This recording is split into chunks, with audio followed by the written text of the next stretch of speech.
Hey friends, welcome back to our bi-monthly moon meeting where we're going to talk about the new moon in Taurus all the way up until the astrology for the full moon in Sagittarius. So we're looking at May 15th, 16th, May 16th through May 31st. If you're seeing me for the first time, I'm Sammy, the owner of Infinity Aura Avenue, where I curate just a bunch of cool stuff for your aura, whether it's spiritual, skincare, hair care, all clean products, some of them made by me, some of them sourced from brands that I trust. So let's get into the astrology. If you guys have been here with me for a while, I haven't had the table. I had that wood table. I like this better, so we're going to put the chart back up here so you guys can see it. It just gives me a chance to talk directly at you and look at my notes with my laptop and the chart in front of me, and I can move things around without having to focus on the table. I'll probably do something else with the table as far as content because it's a really cool table if you've never seen it before. Other than that, I'm going to start with Thursday, May 14th. And I know we're here for the new moon, which is on the 16th, but you know that I like to backtrack a little bit before we get there so we can kind of roll into the energy of the next thing. So the reason I want to start with May 14th, there's two transits going on that I want to talk about. We have Mars, Chiron, and Moon conjunct in Aries, and then we have Mercury and the Sun conjunct in Taurus. So Mars, Chiron, and the Moon in Aries. This could be an emotional transit, but it is meant to gear you towards healing. It's meant to activate you in the direction of your purpose. Anytime the Moon and Mars meet, sometimes the feels get hurt a little bit, and sometimes it's an irritation of some sort of the feelings. And then with Chiron there, this is just the power that you have that is meant to help you.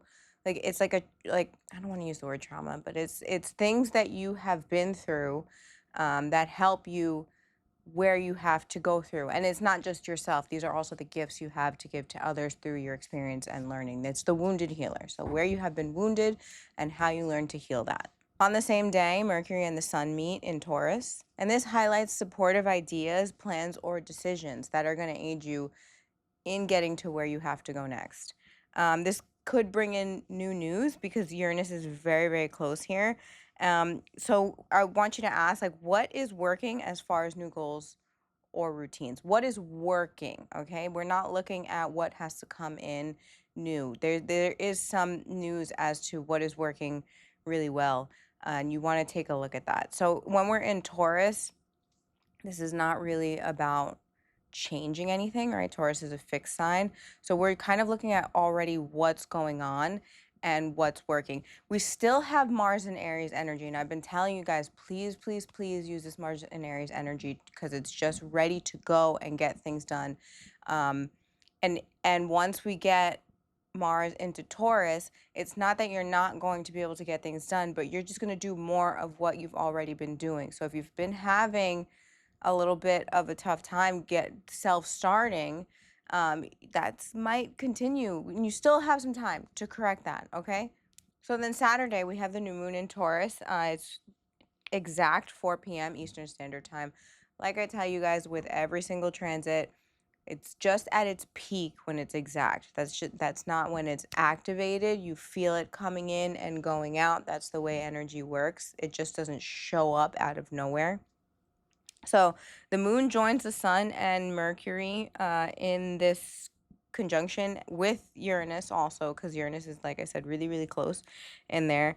How can you solidify the knowledge you now have as far as what's working and what you must continue to do to reach your goals? So this is a little bit more of what we just went through on Thursday, but now we're looking at the new moon. So what do you need to manifest more of that's already working? What is working that you need to continue to do? Like I said, this is not necessarily about brand new ideas as much as it is about revelations as to what's already working and what you have to do more of.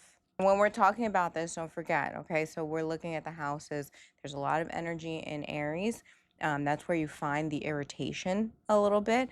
And then we've got energy in Taurus, and that's where you need to manifest these new, not new, okay, but this what's working, okay? We're going to continue to do what's already working. Then on Sunday, May 17th, Mercury enters Gemini. And this is the exact where Mercury is conjunct Uranus. So for me, this is the initiation into Gemini season, mentally, okay? Because there's still some stuff going on in Aries. The sun is still in Taurus. Here's the difference between Mercury in Taurus and Mercury now moving into Gemini. Mercury in Taurus is a lot of these fixed ideas that you have, right? And we're looking at the same things, the same discussions, but it's very stable, okay? And like I said, Mars is giving us the energy in Aries to get these things done, right? So then Mercury moves into Gemini. Mercury in Gemini is a little bit more inquisitive, wants to look and dig deeper into new things. So this is the beginning of new ideas that are coming in.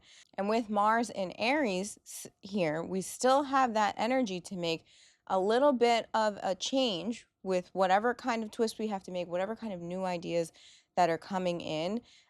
Mars still in Aries gives us that energy to kind of make these little tweaks to get these things done. Because then when Mars moves into Taurus, we're going to keep doing more of that. And you might have a little bit of a deeper look into these Mercury and Gemini ideas, but we're already there at this point.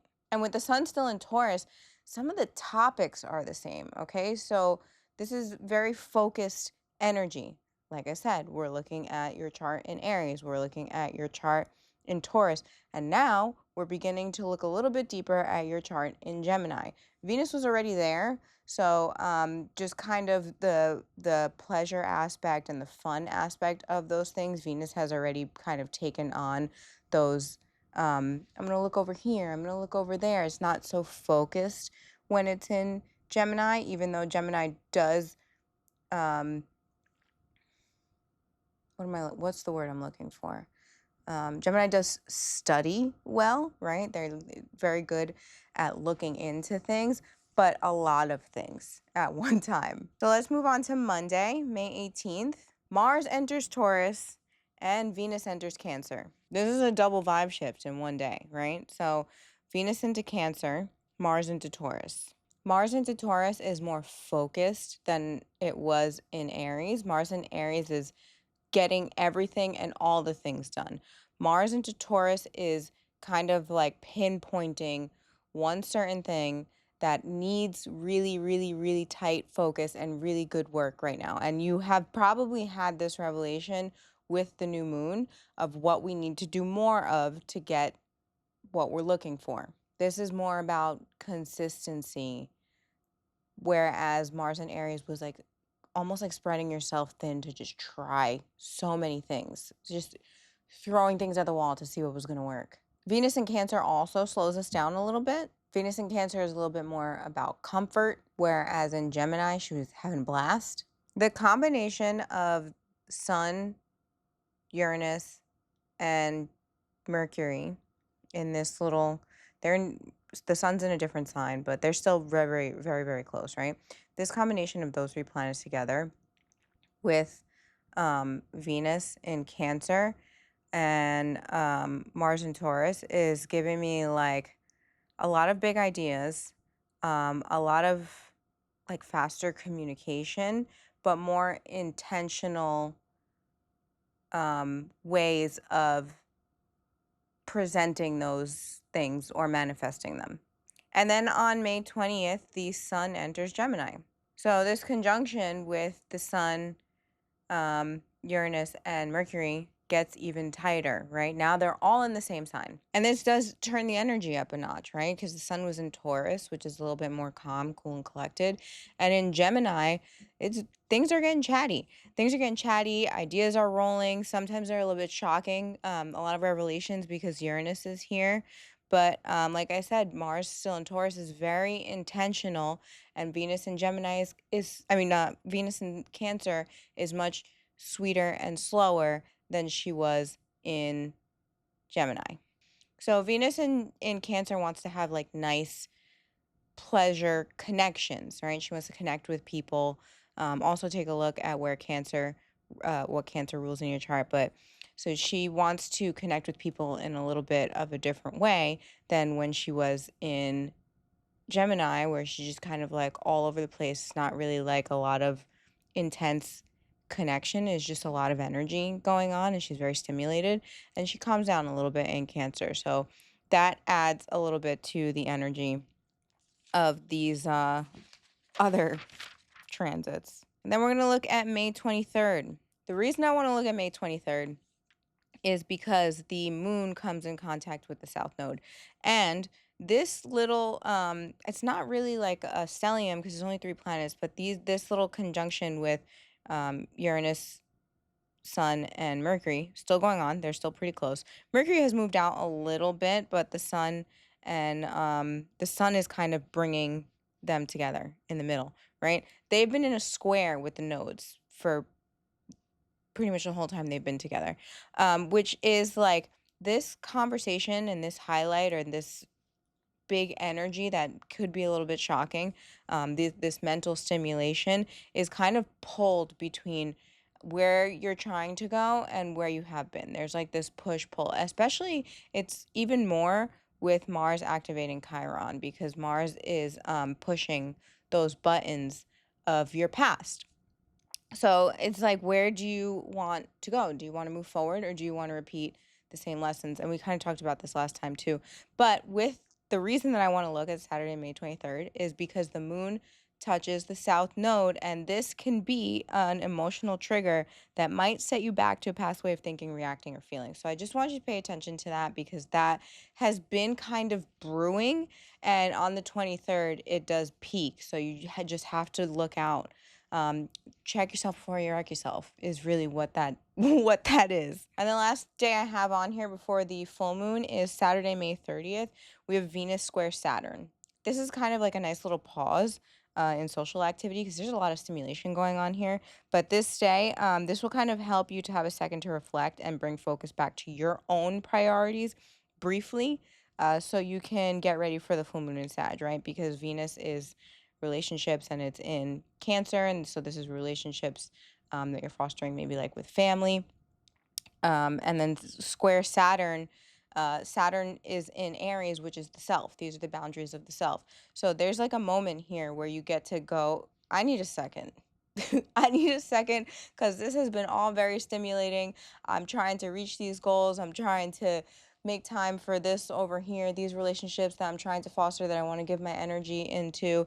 And, I'm trying to do what I was already working on, and there's just so much going on. You get this day to kind of like give yourself like, all right, let me reflect and take a look at this. And then you have the full moon the next day, which is an even bigger reflection, and that's when I will see you guys next time. I hope that was helpful. Like I said, again, we're looking at a lot of energy in the area of your chart that in the beginning Aries rules, but a lot of it's moved out of them by then. So we're looking at really Taurus, Gemini, and just starting a little bit into Cancer. Venus is in there. She does like it in there. So there's not a lot of to do crazy things going on over there. It just might be a little bit distracting as far as what everything else is going on. But it is nice. It is nice energy. As always, you check those areas in your chart. If you're not sure what that means, I did put up an Astrology 101 video, so that is out. You can check it out. There is another section of the, like on my YouTube, it's the Energy Work series. I'm going to get out a Tarot 101 video. It's already shot, pretty much almost done editing. It might come out before this video. I don't know. Check the Energy Work series. It might come out in its own tarot series.